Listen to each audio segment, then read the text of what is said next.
제가 신학생 때 동기 3명과 함께 강원도로 여름을 맞이해서 놀러를 갔습니다. 동기 집으로 갔어요. 왜냐면 신학교에서 함께 살고 있던 동기들 중에는 강원도의 원주 춘천교구 동기들도 있었기 때문입니다. 그래서 그 집에 가서 점심을 먹고 오후에 산에 올랐어요. 조금 높은 산이었는데 산 정상 바로 아래에 산장은 아니지만 쉴 수 있는 곳을 마련해 놓았다고 합니다.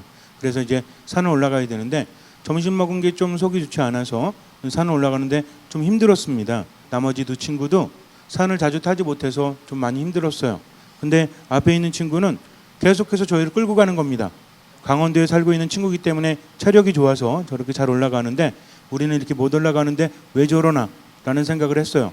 근데 그 친구가 빨리 올라가지 않으면 안 된대요. 지금 힘들지만 여기서 쉬지 말고 빨리 가자는 거예요. 가서 편히 쉴 수 있으니까. 근데 너무나 힘든 겁니다. 그래서 좀 쉬고 가면 안 될까라고 계속 말을 해도 그 친구는 절대 안 된다고 갑니다. 그런데 두 친구가 자기들은 절대로 쉬고 가겠다고 주저앉았어요. 저도 이제 앉으려고 그랬는데 저랑 가자 친했기 때문에 빨리 가자고 그러는 거예요. 어쩔 수 없지 않습니까? 그래서 이제 따라가긴 가는데 힘드니까 어때요? 앞에 가는 그 친구의 등을 보면서 자꾸 힘드니까 뭐가 나와? 욕이 나와요. 막 야 너는 이 시골 이 촌놈아 너는 그렇게 체력이 좋지만 우리는 도시에 살기 때문에 안 그러는데 어떻게 그럴 수가 있냐부터 시작을 해서 사실 나쁜 짓을 한 건 아닌데 내가 힘드니까 자꾸만 욕지가 튀어나옵니다. 그리고 어때요? 앞에 있는 친구 머리가 이만하게 보여요. 그 옆에 돌이 보여요. 막 그래서 이 돌로 한 대 때렸으면 좋겠다라는 생각까지. 왜냐면 정말 힘들었습니다. 근데 어쩔 수 없이 따라가고 이제 포기하고 나니까 한참 올라가다 보니까 이제 몸이 포기를 했는지 내가 산을 올라가는 건지 산이 나를 내려가는 건지 알 수 없을 정도의 경지가 되어서 어쨌든 정상까지 딱 왔어요. 너무 힘들었습니다. 그래서 앉아서 좀 쉬다가 커피 한 잔 마시고 이제 밥 준비해야 되겠다. 친구들 올라오니까 그 친구들이 한 10분 정도 늦게 출발한다고 그랬거든요. 근데 나중에 도착했을 때는 2시간이 지난 뒤였습니다. 그래서 왜 그런 거 했더니 앞에 있는 친구가 계속 말해줬거든요. 산에는 빨리 해가 지기 때문에 우리가 미리 준비하지 못하고 와서 빨리 올라가서 쉬지 않으면 안 된다. 그러니까 와라. 이 말 다 들었죠. 근데 아는 것과 느끼는 것은 다르지 않습니까? 10분만 쉬면 되지. 5분만 쉬면 되지. 라고 생각을 했다는 겁니다. 근데 이 친구들이 10분을 쉬고 나니까 보통 생각에는 어때요? 쉬고 나면 몸이 괜찮을 것 같죠? 근데 10분 쉬고 나니까 어때? 더 힘들더래요. 그래서 또 5분 쉬다가 10분 쉬다가 5분 쉬다가 이렇게 계속 쉬었다고 합니다. 인간의 몸은 그런 게 있다라고 하지 않습니까? 여러분들 그 들어보셨어요? 운동을 할 때 처음엔 되게 힘들지만 어느 정도 선을 넘어가게 되면 그때부터는 몸이 좀 편안해진다. 근데 그러다가 쉬면 어떻게 돼요? 보통 데드 포인트 4점 이렇게 말을 하죠. 그래서 힘들 때는 그렇다고 해서 심장이 터질 것 같고 정말 죽을 것 같으니 쉬어야 되겠지만 그렇지 않을 때는 몸이 익숙해질 수 있도록 거기서 쉬면 안 된다는 거죠. 만약에 쉬게 되면 다시 끌어올려야 된다고 합니다. 근데 다리는 후들거리죠. 또 몸은 힘들죠. 그러니까 처음에는 10분 쉰다는 것이 5분, 5분, 10분 이렇게 해서 한참 쉬다가 그렇게 올라갔다는 거죠. 나중에는 해가 저무니까 어때요? 점점 두려워지니까 빨리 가야 되겠다 생각을 했지만 이미 몸이 따라주지 않았기 때문에 2시간 늦게 도착을 했습니다. 저는 그때 알았어요. 앞에 친구가 왜 그랬는지를. 그래서 조금 힘들어도 어쨌든 빨리 가야만 편안하게 쉴 수 있는데 그 두 친구는 2시간이나 늦게 와서 물론 저희들이 밥을 다 준비했습니다. 그래서 밥을 먹는데 전 처음 봤어요. 밥 먹으면서 자는 사람을. 그 친구들은 밥을 숟가락을 이렇게 떴는데 이렇게 계속 조는 거예요. 자는 거예요. 진짜 웃겼어요. 숟가락이 앞에서 이렇게 왔다리 갔다리 하는데 정말 웃겼습니다. 그리고 끝나고 나서 밥 다 먹고 거의 끌어다가 눕혀서 재워놓고 먼저 왔던 저하고 그 친구는 하늘을 보면서 별을 보면서 그때가 한 94년인지 93년인지 잘 모르겠지만 어쨌든 그쯤이었는데 하늘의 별을 보면서 맥주 한 잔 마시면서 김광석의 노래를 들으면서 그렇게 정말 즐거웠어요. 그리고 한 4시간 잤나? 아침에 일어났는데 그 친구들은 아직도 일어나질 못해요. 그래가지고 깨워가지고 내려오면서 얘기를 했더니 자기들도 밤에 올라오긴 왔는데 밤하늘의 별은 본 적이 없다는 겁니다. 그러니까 눈앞에 있어도 마음의 여유가 없으니까 제대로 바라보질 못했다는 거죠. 그런데 먼저 왔던 저희들은 조금의 수고를 더 함으로 인해서 오히려 더 편안함을 느꼈고 또 즐거운 밤을 지냈다는 것입니다. 오늘 예수님께서 말씀을 하실 때 우린 좀 불편할 수 있어요. 왜냐하면 우리가 하느님을 믿고 예수님을 따르는 이유는 평화롭기 위해서죠. 기쁘기 위해서죠. 즐겁기 위해서죠. 예수님 따르는데 고통만 당한다라고 하면 따를 사람이 어디 있겠습니까? 솔직하게 말해서 여러분들은 하느님 왜 믿으세요? 행복하기 위해서 믿으세요? 아니면 힘들기 위해서 믿으세요? 행복하기 위해서 믿지 않습니까? 근데 예수님 믿으려고 하는데 현실은 좀 많이 달라요. 내가 행복하기보다는 힘들 때가 더 많은 것 같기도 하고, 그런데 더욱더 마음이 아픈 것은 예수님조차 그렇게 말씀하시기 때문입니다. 오늘 예수님께 어떤 사람이 와서 어디를 가시든지 주님 당신을 따르겠습니다 라고 말을 하죠. 그랬더니 예수님 뭐라고 하세요? 그래 기특하구나, 대견하구나, 나를 따라라, 이렇게 하신 것이 아니라 뭐라고 하십니까? 하늘의 새들도 보금자리가 있고 여우들도 굴이 있지만 사람의 아들은 머리를 기댈 곳조차 없다라고 하십니다. 이게 얼마나 심각한 내용인지 아세요?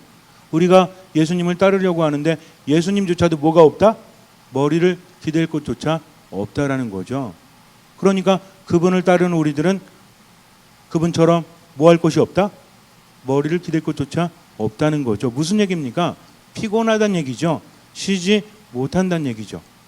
두 번째 사람이 또 예수님께서 따르라고 하니까 뭐라고 합니까? 따르겠습니다. 그런데 그 전에 가서 아버지의 장사를 먼저 치르겠습니다 라고 말합니다. 그랬더니 예수님 뭐라고 하세요?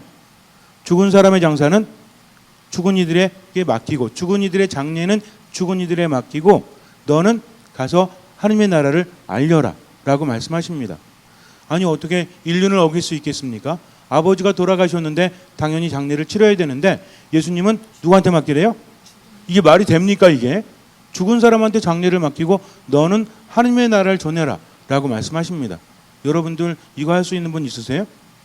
만약에 부모님 돌아가셨는데 본당 신부가 형제님 자매님 아버님의 장례는 어머님의 장례는 죽은 분들에게 맡겨두고 성당 일 하세요. 그럼 여러분 뭐라고 하실 거예요? 예 그럴 겁니까? 안 됩니다 그러실 겁니까? 저부터도 안 됩니다 그럴 거예요. 그런데 예수님께서는 그렇게 까칠하게 말씀을 하십니다. 세 번째 사람이 또 뭐라고 하죠? 당신을 따르긴 따르겠는데 가서 가족들에게 인사를 하고 오겠습니다. 그랬더니 예수님 뭐라고 하세요? 쟁기를 잡고 뒤를 돌아보는 자는 하나님 나라에 합당하지 않다라고 하십니다. 왜 이렇게 까칠하실까요 오늘 예수님께서? 여러분들 어떻게 받아들이십니까? 이거 현실입니다. 우리가 믿는 예수님께서 그렇게 말씀하시면 우린 따라야 돼요. 심각한 내용입니다. 결국 편안하지 않다는 거죠. 성당에 와서 그냥 복음 듣고 집에 가서 까먹고 이런 내용이 아니라 우리는 이 말씀을 마음속으로 받아들여야 한다는 거죠. 그러니까 마음이 불편해집니까? 아니면 그래도 편안해집니까? 뭐 어차피 뭐 머리를 기댈 것 없으면 어때? 인생이라는 게 떠들고 떠드는 거지.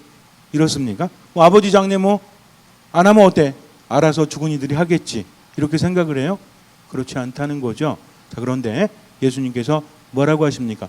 수고하고 무거운 짐을 지고 있는 이들, 무거운 짐을 지고 수고하는 이들은 모두 나에게 오너라. 내가 너희를 편히 쉬게 하리라 라고 말씀을 하십니다. 분명히 이렇게 말씀하셨기 때문에 우린 그분을 믿고 있거든요. 그런데 오늘 말씀은 좀 다르다는 거죠. 그렇다면 그 이유는 무엇입니까? 기분이 좋으실 때는 좋은 얘기하시고 기분 조금 나쁘면 안 좋은 얘기하시고 이거예요? 그것이 아니라는 거죠. 분명히 예수님께서 말씀하십니다. 내가 주는 평화는 세상이 주는 평화와는 다르다라고 하십니다. 지금 예수님께서는요 어디로 가시려고 하죠? 예루살렘으로 가시려고 합니다. 그러니까 사마리아 사람들이 예수님을 환영하지 않았잖아요. 원래 사마리아 사람들이 예수님을 싫어했던 게 아닙니다. 사마리아 사람들도 예수님을 믿는 사람들이 많았어요. 문제는 뭐냐면 사마리아인들과 유대인들의 관계가 너무나 안 좋았다는 거죠. 더군다나 예루살렘은 어떤 곳이에요? 유대인을 대표하는 장소잖아요. 예루살렘에 어디가 있습니까? 예루살렘에 뭐가 있을까요? 예루살렘 성전이 있습니다. 그렇기 때문에 중요한 겁니다. 예루살렘이 아름답고 무슨 뭐 특산물이 많고 이렇기 때문이 아니라 예루살렘의 중심인 것은 예루살렘에 뭐가 있다? 예루살렘 성전이 있다는 거죠. 근데 문제는 뭐냐면 사마리아 사람들은 예루살렘 성전이 아닌 그리짐산, 가리짐산 이렇게 말하는데 거기에서 야훼 하느님을 섬긴다는 거죠. 사이가 무지하게 안 좋습니다. 유대인들은 사마리아 사람들 엄청나게 무시해요. 왜? 섞였기 때문에. 유대인들은 어때요? 자기들은 순수 혈통이라고 생각을 하죠. 근데 사마리아 사람들은 어때요? 다른 이방인들과 유대인들이 섞였기 때문에 무지하게 싫어합니다. 서로 엄청나게 싫어했다는 거죠. 예수님은 좋아해도 예수님께서 예루살렘으로 가신다니까 심통이 난 겁니다. 그래서 그들은 예수님께 길을 내어주지 않으려고 그래요. 근데 예수님은 예루살렘에 가서 유대인들처럼 예루살렘 성전에서 하느님께 제사를 드리려고 한 것이 아니라 그분은 뭐하러 가시는 거예요 지금? 예루살렘으로 죽으러 가시는 겁니다.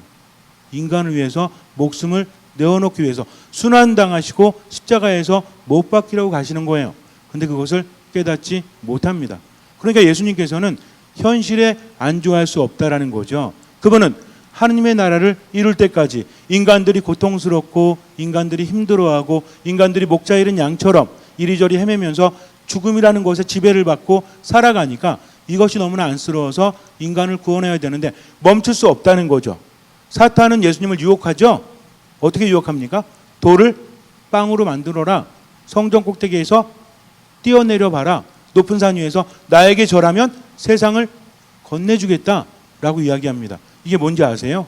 예수님으로 하여금 하느님 아버지께 순종하지 못하도록, 그분이 하느님의 길을 가지 못하도록 방해하는 겁니다. 예수님은 세상에 왜 오셨죠? 하느님의 뜻을 이루기 위해서, 순명하기 위해서 세상에 오셨죠. 그러니까 사탄은 예수님을 방해하려고 합니다. 마찬가지예요. 예수님께서 현실에 안주해 버리시면, 머리를 기댈 곳을 찾으시면 그분은 앞으로 나아갈 수 없다는 거죠. 오늘 예수님의 말씀은 우리에게 아주 중요한 말씀인데 편히 쉬지 말라는 이야기가 아닙니다. 우리가 예수님을 따라간다면 매 순간순간 그분이 가시면 그분을 따라가야 한다는 거죠. 쉬고 싶어도 쉬면 안 돼요. 그러나 이것은 끝이 없는 고난이 아니라 때가 차면, 하나님 나라가 이루어지면 우리는 그 안에서 평화를 누릴 수 있다는 것입니다. 이걸 잘 알아들어야 돼요. 만약에 이것을 고지고대로 받아들인다면 우리 미사 끝나자마자 어떻게 해야 돼요? 가서 집 팔아야 돼. 왜? 집에 머리 기댈 곳이 있잖아요. 집 팔고 어떻게 됩니까? 집시처럼 떠돌아다녀야 돼요. 그러나 예수님의 말씀은 육적인 그런 것을 말하는 것이 아니라 영혼이, 마음이 지금 현실에 안주할 수 없다는 거죠. 무엇을 위해서? 하느님 나라를 위해서. 그러니까 우리는 무엇을 먼저 추구해야 됩니까? 아버지의 장례를 치르지 말라는 것이 아니라 지금 여기에서 먼저 무엇을 추구해라? 하느님 나라를 알려라. 하느님 나라를 추구하라는 거죠. 이게 믿음이에요. 내가 성당에 와서 바라는 것만을 앵무새처럼 말하는 것이 믿음이 아니라, 이런 믿음 생활 몇 년 했습니까 그동안? 10년? 20년? 30년? 뭐가 나아졌죠? 하나도 나아지지 않았잖아요. 어렴풋한 기대를 갖고 살아가지만 그럴 때 믿음은 희망 고문 아니에요? 분명히 나는 기도했는데 이루어지질 않아.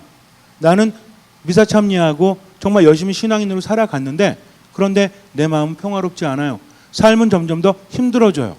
이래도 하느님 믿어야 됩니까? 라고 말할 때도 있지 않습니까? 그러나 이것은 근본적으로 잘못되었다는 거죠. 믿음이라는 것은 내가 바라는 것을 하느님께 반복적으로 말씀드리는 거 아니에요. 이것은 반드시 이루어진다라고 내가 믿고 하느님께 기도하는 게 아니라는 겁니다. 물론 누가 아프거나 삶이 너무나 힘들어서 내가 아무것도 할 수 없을 때, 그때 하느님께 간절히 기도하지 말라는 게 아닙니다. 그 기도를 들어주시지 않는다는 게 아니에요. 전체적인 걸 말씀드리는 겁니다. 믿음이라는 것은 내가 너무나 힘들 때, 정말 하느님이 필요할 때 기도하는 거 너무나 중요하지만 기본적으로는 무엇이다? 내가 바라는 것을 그분께 말씀드리는 것이 믿음이 아니라 내가 그분을 따르는 것이다. 그래서 그분의 말씀을 듣고 그 말씀을 내 삶 안에서 살아가는 거라는 거죠. 목적이 있어야 됩니다. 믿음이 있는 사람은 삶의 목적이 어디에 맞춰져 있어요? 하느님 나라에 맞춰져 있다는 거죠. 하느님 나라가 지금 내 삶 한가운데서 이루어질 수 있도록 노력하지 않으면 그 믿음은 진짜 믿음이 아니라는 거죠. 이것을 알아야 됩니다. 나는 먼저 하느님의 나라를 추구하면 돼요. 나머지는 주님께서 채워주십니다. 예수님 뭐라고 하셨죠? 먼저 하느님의 나라와 그 의를 구해라. 그러면 나머지도 풍성하게 주실 것이다. 지금은 좀 힘들지만, 그러나 산에 올라가서 편히 쉴 수 있는 것처럼, 내가 안주해버리면 오히려 삶이 더 힘들어지는 것처럼 우리도 마찬가지입니다. 지금 멈추지 않고 끊임없이 무엇을? 하느님의 나라를 알리기 위해서 그분의 나라가 내 삶 안에서 이루어질 수 있도록 노력해야 한다는 거죠. 이제 정말 중요합니다. 그렇다면 하느님의 나라를 알리는 건 뭐예요? 하느님의 나라를 추구하는 거 뭐죠? 제가 끝을 안 올리니까 질문이 아닌 것 같죠? 하느님 나라를 추구한다는 것은 무엇입니까? 무엇이죠? 이거 모르면 안 된다는 거죠. 하느님 나라 어디 있죠? 저 하늘에 있어요. 하늘에 계신 우리 아버지. 맞죠? 하느님 나라 어디 있습니까? 예수님께서 뭐라고 하셨죠? 하느님 나라는 어디에 있다? 너희 가운데 있다라고 하십니다. 그러니까 중요한 것은 하느님의 나라는요, 눈에 보이는 나라가 아니라 하느님의 나라는 누구의 뜻이? 하느님의 뜻이 이루어지는 나라라는 거죠. 이제 지금까지 대충 들으셨다면, 지금까지 졸고 계셨다면 이제부터 중요합니다. 간단하게 말씀드릴게요. 내가 무엇을 하든 어디에 있든 믿음을 가졌다면 하느님께 저 이거 필요합니다, 저렇게 해주세요라고 말씀드리는 것이 아니라 청하기도 전에 이미 알고 계신 하느님께 청할 필요 없어요. 어떻게 하면 되죠? 그분의 뜻이 어디에서 이루어질 수 있도록? 어디에서? 하느님 나라 너희 가운데 있다라고 했잖아요.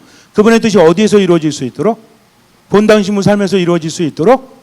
아니면 수녀님 삶에서 이루어질 수 있도록? 누구 삶 안에서? 그렇죠. 나의 삶 한가운데서 이루어질 수 있도록 내가 어떻게 해야 돼요? 그분의 말씀을 들어야 한다는 거죠. 이게 안 되면 아무리 열심히 묵주화를 걸려도 진정한 기도가 되지 않습니다. 하느님께서 여러분에게 바라는 것이 무엇인지를 여러분들은 알아야 몰라요? 알죠? 무엇을 통해서 알아요? 미사를 통해서, 말씀을 통해서, 기도를 통해서, 듣는 마음으로 머무니까 내 안에 있는 무엇을 통해서? 양심 안에 남아 있다는 것입니다. 이거 실천하라는 얘기예요. 그렇게 하다 보면 때로는 이거를 따르고 싶지 않을 때도 있죠. 그럴 때 있잖아요. 분명히 무엇이 옳은지 아는데, 분명히 어떻게 해야 되는지 아는데도 내 고집 때문에, 내 감정 때문에 그것을 실천하지 못할 때가 있어요. 그렇다면 그 사람은 하나님의 나라를 추구하는 것이 아니라는 거죠. 이래서 머리를 기댈 것조차 없는 겁니다. 정말 그렇게 하고 싶지 않아요. 왜? 그렇게 하면 내가 더 힘들어지니까. 정말 그렇게 하고 싶지 않아요. 그렇게 하면 내가 더 화가 나니까. 하지만 그럼에도 불구하고 누가 원하시니까? 하느님께서 원하시니까 나는 그것을 할 뿐입니다. 나머지는 맡긴다는 거죠. 이것이 믿음이에요. 그래서 예수님께서 말씀하십니다.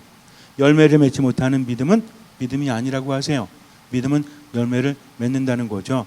복잡하게 생각하지 마시고 말씀, 미사, 기도 안에 듣는 마음으로 머물렀으면 떠오르는 게 있어요, 없어요? 분명히 있습니다. 여러분들 각자의 마음속에 떠오르는 게 있어요. 어떻게 하면 돼요? 그것을 어떻게 하면 돼요? 실천하면 돼요. 얼만큼만? 할 수 있는 만큼만. 나머진 주님께 맡기십시오. 그러면 세상의 평화가 아니라 주님께 주시는 참된 평화가 내 안에 자리하게 됩니다. 내 마음이 변화되어 자신감이 생깁니다. 그리고 흔들리지 않습니다. 지금을 즐길 수 있습니다. 왜? 하느님께서 함께 하시기 때문이죠. 여러분들 잘 기억하세요. 그래서 미사 오실 때마다 이거 기억하시고 정말 내가 왜 여기 있는 건지, 정말 성당에 와서 이러시면 안 돼요. 여기는 어디? 나는 누구? 이러면 큰일 납니다. 여기는 어디예요? 오늘 다 예비자분들만 오셨나? 여기 어디예요? 성당이죠. 성당은 하느님의 집이에요. 나는 믿음을 가진 사람이죠. 믿음은 무엇이죠? 내 심장을 하느님께 드리는 거다. 앞으로는 어떻게 해야 되겠다? 그냥 반복된 읊조림이 아니라 그분의 뜻이 무엇인지를 어떤 마음으로? 듣는 마음으로 듣고 그것을 들었으면, 내 양심 안에서 느꼈으면 최대한 어떻게 한다? 뒤를 돌아보는 것이 아니라 내가 힘들다고 할지라도 어떻게 한다? 그것을 실천한다. 앞만 보면서 주님 따라가는 거죠. 그럴 때 분명히 내 삶 안에서는 기적이 일어납니다. 왜 그런지 아세요? 주님께서 함께 하시고 나에게 무엇이 있기 때문에? 믿음이 있기 때문이에요. 잠시 눈을 감으세요. 우리 많은 것들을 바랍니다. 바랄 수밖에 없죠. 부족한 인간이니까. 그러나 주님께서는요, 청하기도 전에 알고 계십니다. 그러니 뭔가를 반복적으로 청하는 것보다는 오히려 그분의 말씀을 듣고 그분의 말씀을 실천하기 위해서 최선을 다하십시오. 안 되는 건 어쩔 수 없지만 할 수 있는 만큼 하세요. 남은 주님께 맡기세요.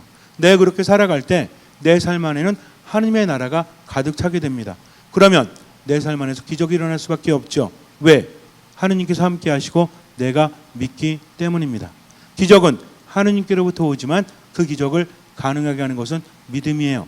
그러니까 지금부터 하느님 믿고 그분의 나라를 알기 위해서 최선을 다해 살아가세요. 나머지는 주님께 맡기십시오. 주님께서는 그 믿음을 보시고 우리 삶에 놀라운 기적을 일으켜 주실 것입니다.